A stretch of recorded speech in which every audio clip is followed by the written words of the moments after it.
Olá, pessoal. Sejam bem-vindos ao nosso canal mais uma vez.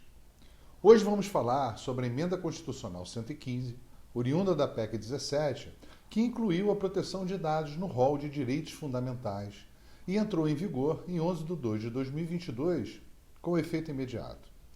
Essa emenda constitucional foi inspirada em outros países que também já possuíam esse direito previsto em suas constituições, como, por exemplo, Portugal, Chile, México, entre outros.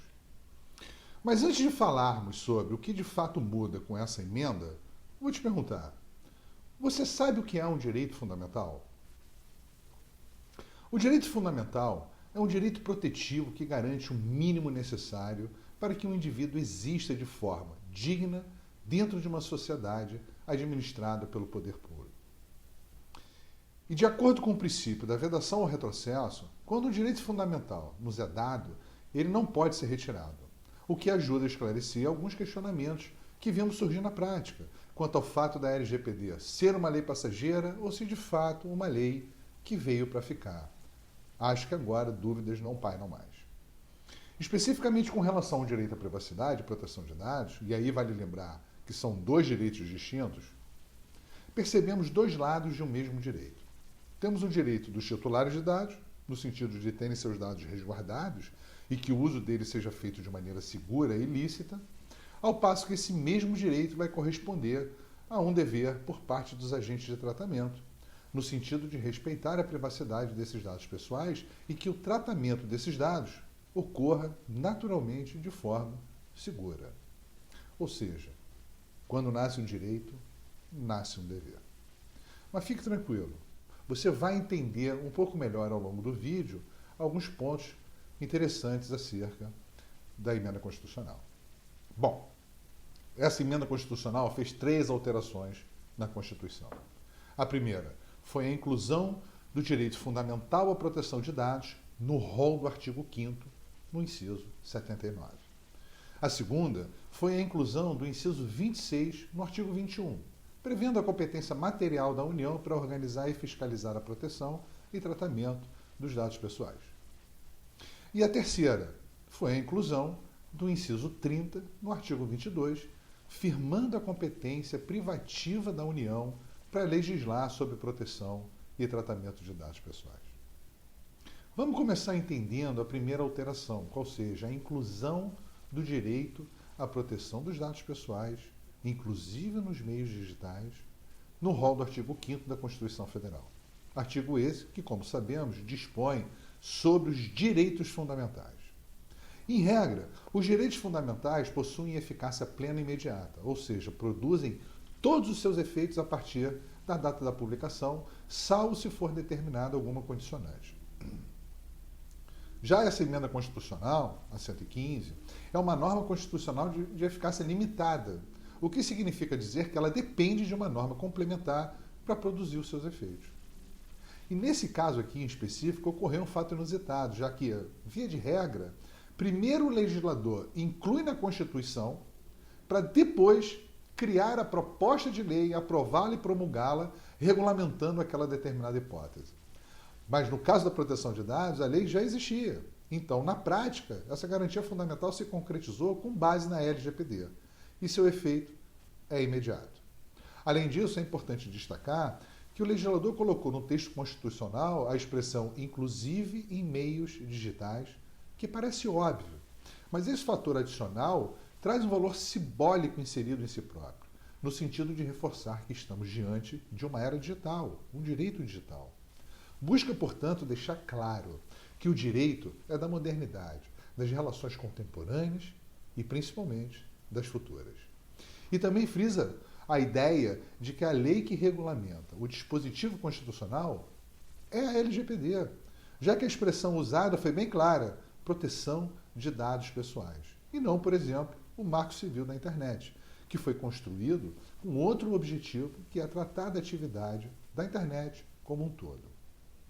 Um outro ponto, quanto à inclusão do direito à proteção dos dados na Constituição Federal, é que as ações que envolvem questões interpretativas da LGPD, que antes chegavam somente até o STJ, agora podem chegar até o Supremo Tribunal Federal, pois a matéria se tornou constitucional. E esse fato, pessoal, é de extrema relevância. Por quê? Porque agora a aplicação e interpretação da LGPD deve e tem que ser compatível com a Constituição Federal. Ou seja, as empresas que não demonstram interesse ou preocupação em estar em conformidade com a LGPD estão em uma situação bem mais difícil, já que agora passam a violar não apenas a LGPD, mas também a própria Constituição Federal. E por isso, a discussão assume outro patamar. Existe um outro debate interessante a se pensar, que é até que ponto esse direito produz efeito. Isso porque uma norma constitucional de direito limitado, como falamos, passa a valer com a norma que, no caso, é a LGPD. Porém, muitos trechos da lei ainda dependem de regulamentação por parte da NPD. Então, embora tenha tido efeito imediato, nós sabemos que muitos pontos da LGPD ainda carecem de regulamentação. Por isso, é provável que essa questão seja trazida à tona em casos de litígio. Pois, em que medida haverá ou não violação de direitos, já que a própria NPD ainda precisa complementar e fornecer diretrizes com relação a direitos contemplados na lei? E como proceder em determinados casos? Outro debate que acredito que vai surgir é com relação às exceções trazidas pela própria LGPD no seu artigo 4º, e se isso vai representar uma diminuição do alcance da norma constitucional.